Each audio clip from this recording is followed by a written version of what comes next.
Meanwhile, a new partnership is reshaping Africa's place in the global AI economy. 4 companies spanning Australia, Nigeria, the UAE and the Netherlands are coming together to invest in digital sovereignty and local innovation. 4 companies from 4 continents have joined forces in this multi-million-dollar venture.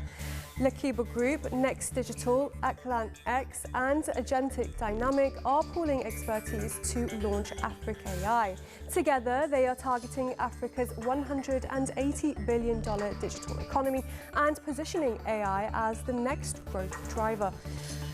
The project kicks off in Nigeria this year, targeting healthcare and public services. By 2026, it will expand to Ghana, Kenya, South Africa and Rwanda, training over 100 AI professionals.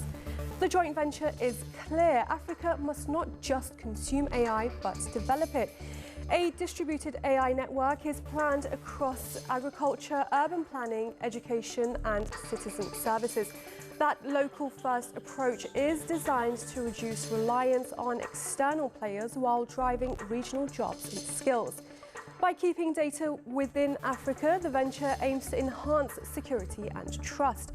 Analysts say this strategy could save African economies billions annually in retained value and unlock huge productivity gains. Joining me here in the studio is Prince Malik Ado Ibrahim. He's the chairman of Next Digital Nigeria. It's great to have you with us. First of all, Nigeria is AfricAI's launchpad. Why did you decide to start there? I think mainly volume. Largest population on the continent, and the uptake of digital infrastructure is much better in Nigeria than most other African countries.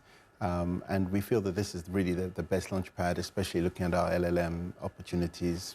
English is the predominant language, easier to convert a lot of Nigerians into the AI world. Right, and how significant is this partnership in shifting Africa's AI role from consumer to producer? I think for us, it's really down to this whole context of sovereignty. The most important part of what we do in AI right now is we're using external forms of AI infrastructure. And I think that's very dangerous for the continent, certainly very dangerous for countries like Nigeria with a very young population. So our belief is that by concentrating on developing the infrastructure locally, localizing that will also give us a lot of benefits and enhance the trust in AI, which is very important for our populations. And do you see digital sovereignty becoming a defining factor in Africa's tech future? Certainly. If we don't do that, we stand the risk of really evacuating all our essential infrastructure and strategic needs to other countries. And I think that the most basic part of that is the ability for us not to be sanctioned by other nations, and that could create incredible problems. We see that in the defense sector. We shouldn't see it in the artificial intelligence sector as well. And how much investment and job creation are you projecting for Nigeria within this first phase?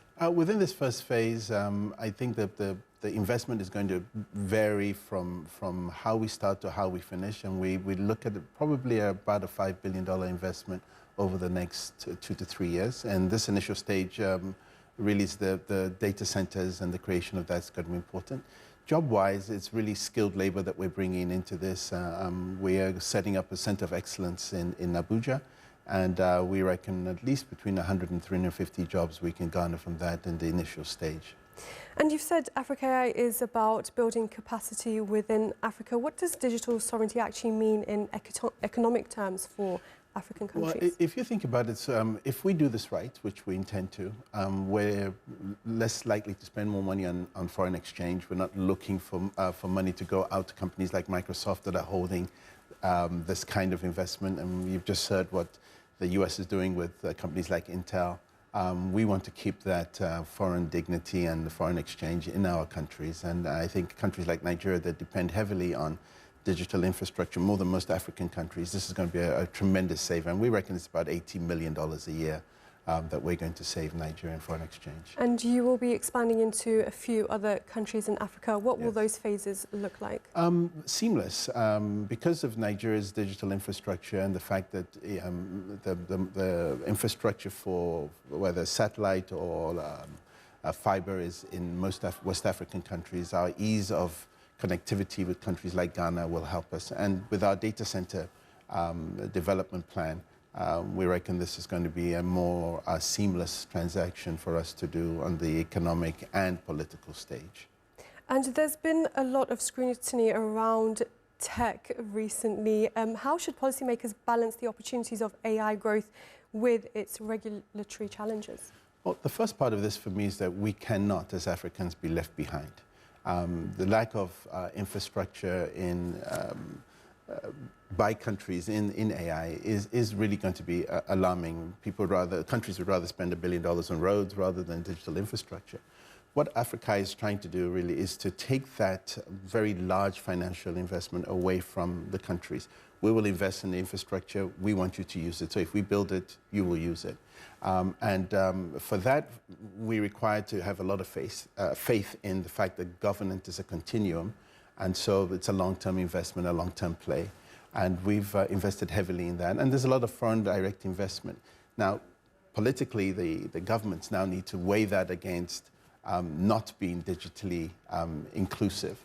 And I think that our game plan, especially with what we're doing with companies like Lakeba, is to look at the investment that's needed, attract foreign direct investment and direct foreign investment, so that we give the countries the ability to breathe a little bit. And then also for these young populations, which Africa is very endowed with, it gives them the ability to be able to communicate with the expanding world of digital communication rather than being left behind. So for me personally, it's a really big play, and I believe that we'll do very well with this. Right, and you say Africa shouldn't be left behind, but do you think Africa is ready for such a major project?